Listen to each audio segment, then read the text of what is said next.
Assalamualaikum warahmatullahi wabarakatuh. Nabi Yahya alaihi salam adalah putra dari Nabi Zakaria alaihi salam dan kelahirannya dikabarkan oleh malaikat Jibril dalam Al-Quran. Nabi Yahya alaihi salam adalah sepupu dari Nabi Isa alaihi salam. Allah Subhanahu wa taala berfirman, "Di sanalah Zakaria berdoa kepada Tuhannya seraya berkata, Ya Tuhanku, berilah aku dari sisi Engkau seorang anak yang baik. Sesungguhnya Engkau maha mendengar doa." Kemudian malaikat Jibril memanggil Zakaria sedangkan ia tengah berdiri melakukan sholat di mihrab.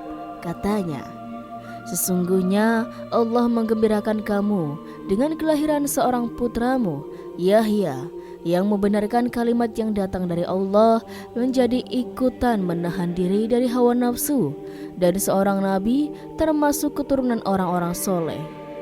Hai Yahya, ambillah Alkitab Taurat ini dengan sungguh-sungguh, dan kami berikan kepadanya hikmah selagi ia masih anak-anak, dan rasa belas kasihan yang mendalam dari sisi kami, dan kesucian dari dosa. Dan ia adalah seseorang yang bertakwa dan banyak berbakti kepada kedua orang tua. Dan bukanlah ia orang yang sombong dan durhaka. Kesejahteraan atas dirinya, pada diri ia dilahirkan, dan pada hari itu ia meninggal, dan pada hari ia dibangkitkan kembali.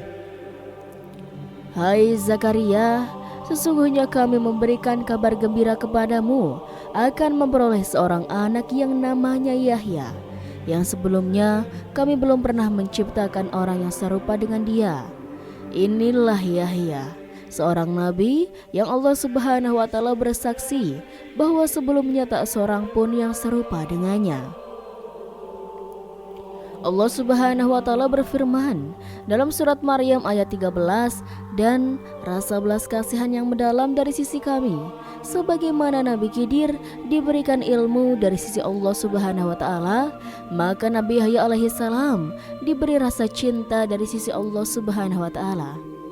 Al-Hanan ialah ilmu yang luas yang terkandung di dalamnya, sesuatu kecintaan yang dalam terhadap makhluk dan alam. Hanan ialah salah satu dari tingkat cinta yang bersumber dari ilmu. Yahya adalah seorang nabi yang menjadi cermin dari ibadah zuhud dan cinta. Nabi Yahya alaihi salam mengungkapkan cinta kepada semua makhluk.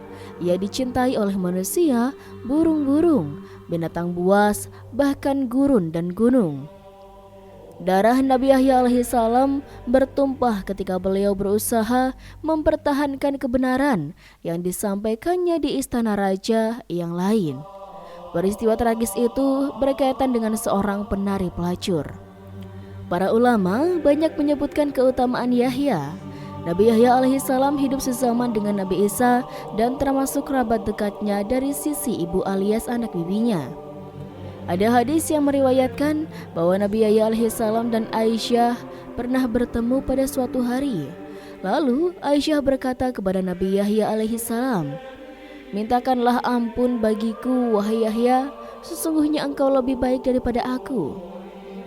Nabi Yahya alaihi salam berkata, "Mintalah ampun bagiku wahai Aisyah, karena engkau lebih baik daripada aku." Aisyah berkata, "Tidak, engkaulah yang lebih baik daripada aku. Engkau mengucapkan salam kepadaku, sedangkan Allah Subhanahu wa taala mengucapkan salam kepadamu." Kisah tersebut menunjukkan keutamaan Nabi Yahya alaihi salam ketika Allah Subhanahu wa taala menyampaikan salam kepadanya pada hari ia dilahirkan, pada hari ia mati, dan pada hari ia dibangkitkan kembali dalam keadaan hidup. Diriwayatkan bahwa Rasulullah SAW pernah pergi dan menemui para sahabatnya. Pada suatu hari, beliau mendapati mereka sedang menyebut-nyebut keutamaan para nabi. Ada yang mengatakan Musa kalimullah, yakni seorang nabi yang diajak bicara oleh Allah Subhanahu wa taala.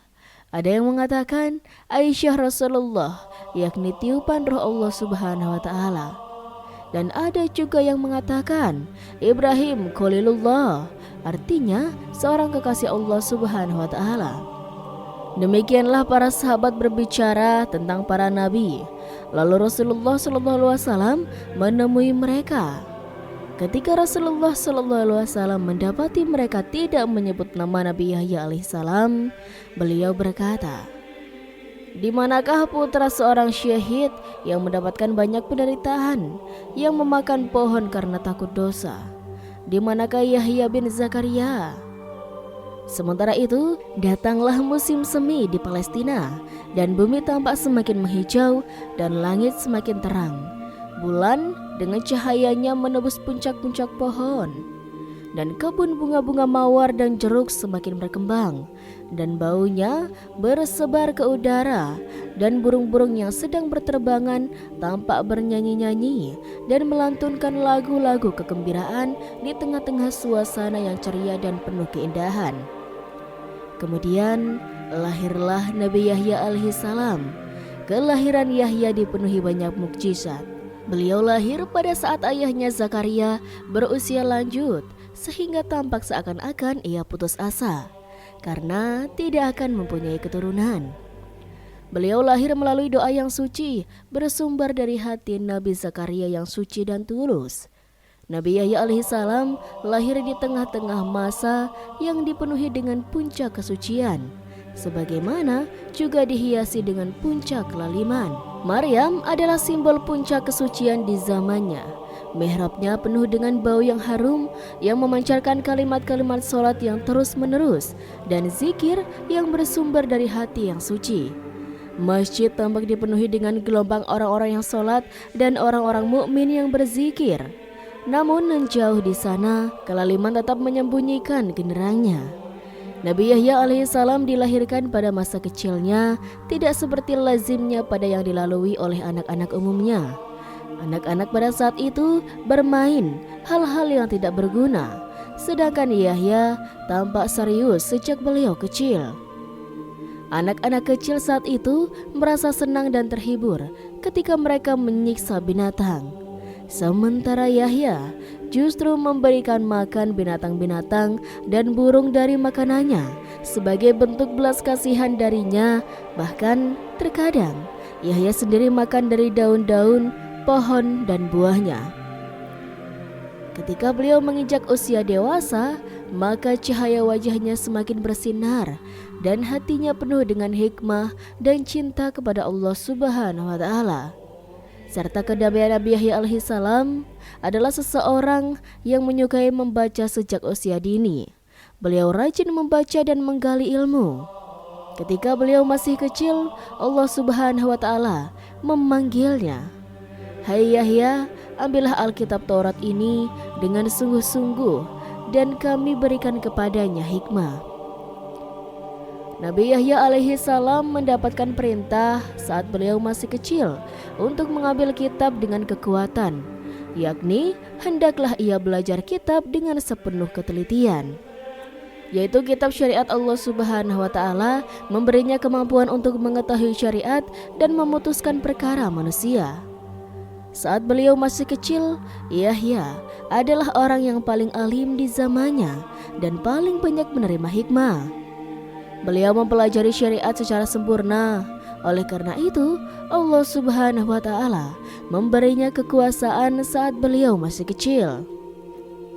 Beliau mampu menyelesaikan persoalan di antara manusia dan menjelaskan mereka rahasia-rahasia agama. Bahkan beliau mengenalkan mereka jalan kebenaran dan mengingatkan mereka dari jalan kesalahan atau kebatilan. Kemudian Yahya semakin dewasa dan ilmunya makin bertambah, serta kasih sayangnya pun makin meningkat, baik kepada kedua orang tuanya maupun kepada binatang. Kasih sayang Nabi Yahya alaihissalam meliputi segala sesuatu. Beliau mengajak manusia untuk bertobat dari dosa mereka. Beliau memandikan mereka di sungai Yordania agar mereka mensucikan diri mereka dengan taubat. Beliau mengajak mereka untuk menyembah Allah Subhanahu wa Ta'ala. Di sana tidak terdapat seseorang yang tidak suka kepada Yahya atau menginginkan keburukan. Baginya, Yahya adalah seseorang yang sangat dicintai oleh masyarakatnya karena ia memang seseorang yang penyayang, orang yang bertakwa, seseorang yang alim, dan seseorang yang berbudi mulia. Beliau keluar dan pergi ke gunung dan kebun, bahkan gurun, dan tinggal di dalamnya selama berbulan-bulan untuk menyembah Allah Subhanahu wa Ta'ala dan menangis di hadapannya, serta salat beliau merasakan kedamaian di daratan. Bahkan beliau tidak memperhatikan makanannya. Beliau makan dari daun-daun, pohon, dan minum dari air sungai. Bahkan beliau makan belalang dan juga rumput. Beliau tidur di gua manapun yang ditemuinya di gunung dan lubang manapun yang didapatinya di bumi. Terkadang beliau masuk di suatu gua, lalu beliau menemukan binatang buas di dalamnya seperti serigala dan singa. Namun karena kesibukannya dan konsentrasinya saat berzikir kepada Allah Subhanahu wa Ta'ala dan sholat, sehingga beliau tidak lagi memperhatikan serigala atau singa. Serigala dan singa itu melihat Nabi Yahya alaihissalam. Lalu mereka mengetahui bahwa ini adalah seorang Nabi Allah Subhanahu wa Ta'ala yang sangat berbelas kasih kepada binatang.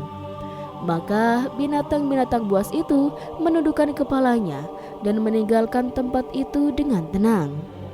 Pada suatu ketika, kemudian terjadilah pergulatan hebat antara Nabi Yahya alaihissalam dan pemerintah yang berkuasa. Salah seorang penguasa di zaman itu adalah seorang yang lalim dan sempit akalnya. Kerusakan tersebar di istananya. Ia mendengar berita tentang Nabi Yahya. Ia heran karena banyaknya manusia yang memberikan penghargaan dan penghormatan yang luar biasa kepada Yahya. Sedangkan ia sebagai seorang raja tidak mendapatkan penghormatan yang demikian besar.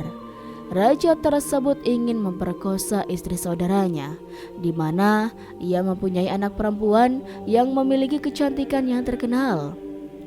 Dalam cerita disebutkan bahwa anak perempuan itu mampu melakukan tarian yang mengagumkan sambil memakai 7 helai baju. Setiap ia menari, maka terlepaslah setiap baju yang dipakainya. Dan pada tarian yang terakhir, ia tampak dalam keadaan telanjang. Raja bertanya kepada Yahya, apakah ia boleh menikahi istri saudaranya? Yahya menjawab, itu tidak diperbolehkan. Raja tetap berbicara kepada Yahya dan mendesak kepadanya agar memperbolehkan menikahi dengan wanita yang disukainya itu. Dan hendaklah Yahya yang mencari solusi atau fatwa yang sangat memuaskannya. Namun Yahya menolak keras untuk memenuhi permintaan raja itu. Kemudian Yahya pun meninggalkannya. Akhirnya raja tampak marah kepada Yahya dan memerintahkan agar Yahya dipenjara. Kemudian raja itu pun memperkosa istri saudaranya. Anak perempuan wanita itu yang suka menari telah melihat Yahya saat ia berbicara dengan raja. Anak perempuan itu sangat tertarik akan ketampanan Yahya dan keagungan kepribadiannya. Ringkasnya, wanita yang ahli menari itu pun merasa jatuh cinta kepada Yahya. Ia pergi menemui Yahya di penjaranya dan ia melihat Yahya dalam keadaan duduk sholat dan menangis. Wanita itu terus mengawasi Yahya saat beliau sholat sampai selesai. Lalu ia meletakkan dirinya di bawah kaki Yahya dan memintanya agar mencintainya sebagaimana ia mencintai Yahya. Nabi Yahya menjawab bahwa di dalam hatinya tidak ada cinta lain selain cinta kepada Allah Subhanahu wa Ta'ala. Wanita itu pun bangkit dari tempatnya dalam keadaan putus asa. Ia meninggalkan Yahya dalam keadaan hatinya dipenuhi kebencian kepadanya. Ia kembali ke istana raja. Waktu Isya telah berakhir, raja mulai meminum minuman kesukaannya, yaitu arak. Wanita itu memberikan minuman kepada raja. Saking banyaknya raja minum, sampai-sampai raja merasa bahwa kepalanya besar seperti balon dan ia sebentar lagi akan terbang. Di sanalah wanita penari itu segera memakai pakaian tarian dan kembali kepada raja. Raja melihatnya dan ia merasa kepalanya bertambah besar dan wanita itu mulai menari Lalu dipukullah rebana dan berbagai alat musik sehingga wanita itu tampak menari dan menikmati tariannya. Pada tarian ketujuh, ia berhenti lalu membuka wajahnya sambil berkata kepada raja, "Wahai tuanku, aku ingin bertanya sedikit kepadamu." Raja yang sedang mabuk itu berkata, "Segala sesuatu yang kau inginkan akan kuberikan kepadamu sekarang juga." Wanita itu berkata, "Aku menginginkan kepala Yahya bin Zakaria." Mendengar perkataan itu, raja pun segera sadar dari mabuknya. Lalu ia merasakan ketakutan. Ia berkata kepadanya, "Mintalah kepadaku yang lain saja." Wanita itu berkata, "Aku menginginkan darah Yahya bin Zakaria." Wanita ini adalah simbol keburukan. Raja berkata sambil minum minuman keras yang keempat kalinya, "Setelah 40 kali, bunuhlah Yahya." Akhirnya, pemimpin pasukan raja mengeluarkan perintah kepada anak buahnya untuk menghabisi Nabi Yahya. Kemudian, Nabi Yahya pun menemui ajalnya secara tragis dalam keadaan mati syahid. Namun pembunuhan sang Rasul tak bisa ditoleransi Allah, kemudian menimpakan hukuman tak hanya untuk wanita tersebut, namun juga kepada seluruh Bani Israel karena mereka hanya diam tak membela sang Nabi. Sejak dahulu, Bani Israel memang gemar membunuh nabi-nabi mereka sendiri. Musnahlah kerajaan Bani Israel karena diserang oleh sebuah pasukan hebat dari negeri tetangga. Kerajaan Bani Israel pun hancur. Tak sedikit Bani Israel yang tewas, sebagian lain yang selamat kemudian terusir dan melarikan diri. Mereka pun menjadi kaum yang selalu terusir kemanapun mereka pergi. Kisah ini bersumber dari kitab yang bernama Qasasal Anbiya karya Imam Ibnu Katsir.